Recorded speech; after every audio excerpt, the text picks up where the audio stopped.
waayahay soo dhow daawadee mar labaad waa weli SQL injectionka ayaynu ku jirnaa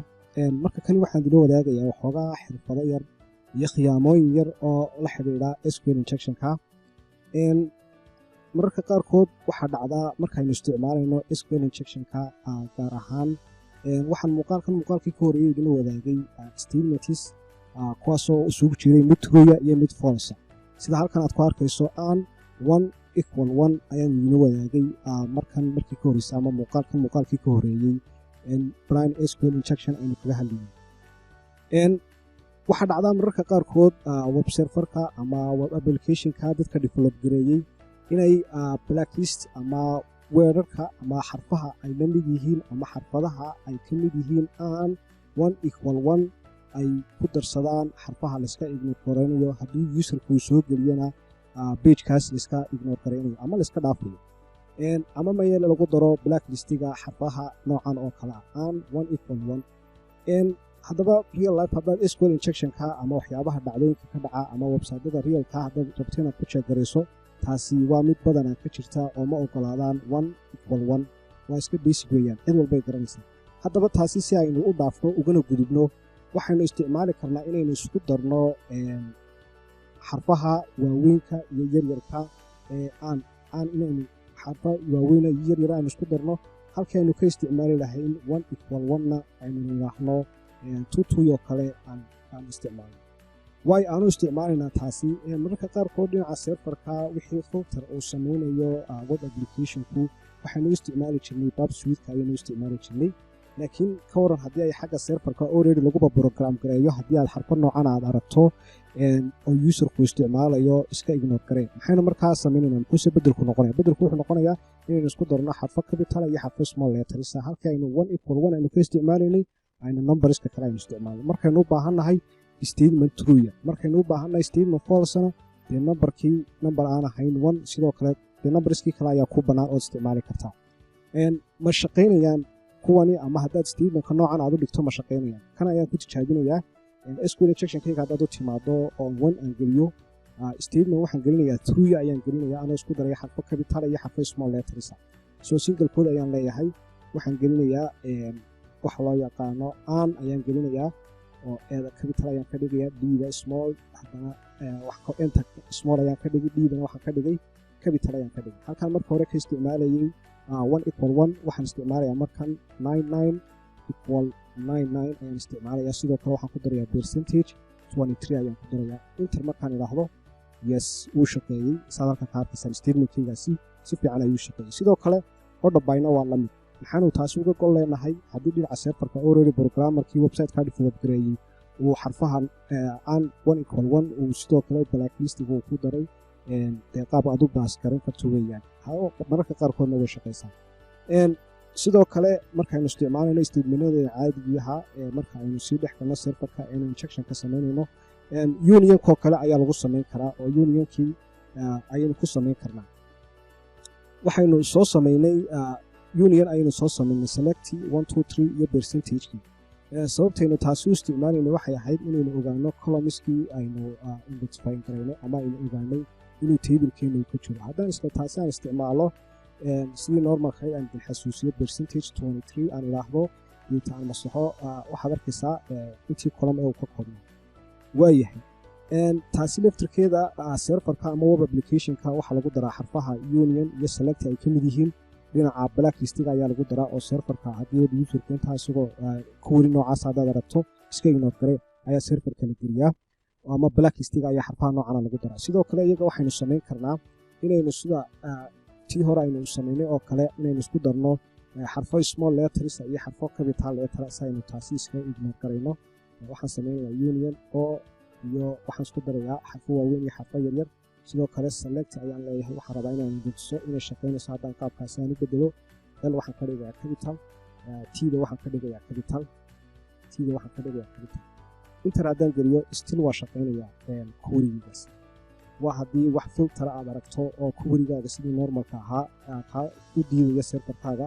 ama serverka u diidaya waa inta badan waxayna fiican haddii aad command-kan ama SQL injection-ka xirfadan loo yaqaano marka aad samaynayso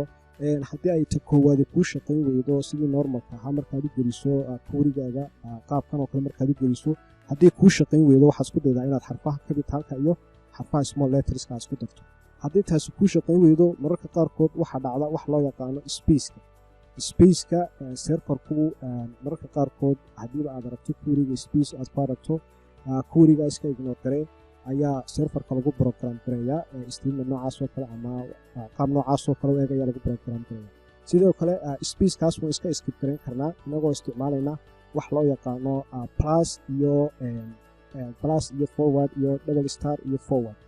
si aynu spaceka isaga ignore gareyno oo querygayga meel kastoo space u baahan waxaynu gelin karnaa waxa loo yaqaano waxaynu gelin karnaa plus iyo forward slash double star iyo backward slash t waxaan odhanayaa plus ayaan marka hore ku eegayaa union ayaan leeyahay union markaan idhaahdo waxaan leeyahay select iyo union inta udhexaysa plus ii geli sidoo kale 1 iyo 2 inta udhexaysa plus ii geli percentageka iyo 23 inta udhexaysana plus ii geli intan markaan idhaahdo still commandkayga waa shaqaynaya waa qaab kale oo aad isticmaali karto sidoo kale haddii aad ku bedesho oo taasi kuu shaqayn weydo waxaad ku bedeli kartaa saan hore u sheegnay calaamadan iyo calaamadeeda kale isla calaamadaas oo lagu xidhay meel kastoo plus haddaad geliso isla taasi oo haddii plus taas waxaynu isticmaalaynaa ama forward slash iyo double starka waxaynu isticmaalaynaa serverka mararka qaarkood waxaa lagu program gareeyaa in haddii uu queryga ku arko wax space iska ignore gare ayaa la dhaxlaa soo mar labaad markaan soo geliyo anoo weliba isticmaalay calaamadahan querygayga weli waa shaqaynaya waa haddii ama waa qaab kale oo spaceka laysaga ignore gareeyo sidoo kale waxaan isticmaalaynay percentage 23 waxaan u isticmaalaynay commentiga ayaanu isticmaalaynay oo waxaan lahayn querygeenan wax kasta oo ugu dambeeya ama wax kasta oo percentageka dhinaca ka sii xiga commenti ahaan u aqoonso mararka qaarkood hash waxaa lagu daraa iyadoo naftirkeeda blacklistiga ayaa lagu daraa markaasoo kale waxaad isticmaali kartaa dhinaca commentiga hal forward iyo star waxaad isticmaali kartaa minus waxaad kaloo isticmaali kartaa double forward sidoo kale marka qaarkood waxaa dhacda querygeena markaynu qorno inaynu u baahano wax loo yaqaano semicolon si statementkaasi loo soo xidho already usualka marka la isticmaalayo in statement kasta marka la soo xidho semicolon ayaa lagu xidhaa mararka qaarkood semicolon ayaad ku xidhi haddii ay kuu shaqayn weydo weeyaan sidoo kale waxaad raacini commentiga ayaad raacini waa xirfado yaroo kooban ama waa tricks yar ama waa khiyaano yar oo marka aad raadinayso eed website ka raadinayso SQL injection aad isticmaali karto markastaba maaha inaad isticmaasho uu queryga aan dila wadaagay sidii uu caadiga u ahaa sidii isagoo qaawan aad u isticmaalaysay ama sidii isagoo qaawan select kuwa statementkii caadiga ahaayo quruxda badnaa inaad mar walba tidhaahdo aduu kaasii shaqayn waayo website-kii ama targetkaaga markaad ku eegto statementkii noocan ahaa eed geliso eed aragto wax resultyada aad weydo hays odhanin dee website-kan ma nugla waxaa dhici karta in layska ignore gareeyo ama website-ka ama web serverka laga ignore gareeyey xarfaha union select ama iyo order by xarfaha ay ka mid yihiin haddaba si aad taasi aad isaga baasto ama aad taasi aad isaga dulboodo ama taasi aad u khiyaanto waxaad isticmaashaa wax loo yaqaano capital letters iyo small letters adoo xarfaha union iyo aan iyo waxaa isku daran sidoo kale mararka qaarkood waxaa dhacda spaceka statementkeena markaynu qorayno union markaan idhaahno space ayaa la qoraya mararka qaarkood ama serverka marka la geliyo statement noocan oo kale u eg ma shaqeeyo sidoo kale oo markaa dee wuxuu diidayaa serverska ama websiteyada qaarkood weeyaan spaceka ayuu diidaya haddaba taasi saas iyadana laftirkeedana aad u dhaafto waxaad isticmaashaa plus hadday kuu shaqayn weydo calaamadahan kale isticmaal mararka qaarkood waxaa dhacday statementka inaynu soo xidhno markastoo statementka aad soo xidho intaanad percentage 23 ama commentiga aanad odhan waxaad u baahan tahay inaad end aad tiraa ood statementkii aad soo xidho adigoo isticmaalay semicolon markaasoo kalena waad samayni oo statementka waad soo xidhay qaababkaasba waa lagu ogaadaa real web serverska ama web applicationska sida saxda ama internetyada ku jira qaar fara badan ayaan runtii ku arkay marka waana xirfado aad ku dhaafi karto websiteka adigoo arkaya oo isle oo markaagii hore ku eegay statementadii aynu markii hore isticmaalaynay oo kuu soo saarayay resulti ama resulti qaldan uu kuu soo saarayay oo islahayd alalehe website-kan waa mid security-giisu aad u fiican yahay ayaa haddaad isticmaasho trickiska yare noocana aad arkaysaa wax walba inay sidooda u shaqeeyaan. Marka isku day qaabkaana inaad u isticmaasho. Aad baan idin salaamaya dhammaantiin.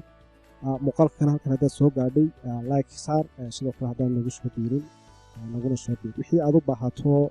bayaanin iyo muuqaal dheer inaynu ka sii samayno aad u sii faahfaahinana qaybta commentiga aad baan idin salaamaya. Assalaamu calaykum waraxmatullaahi wabarakaatu.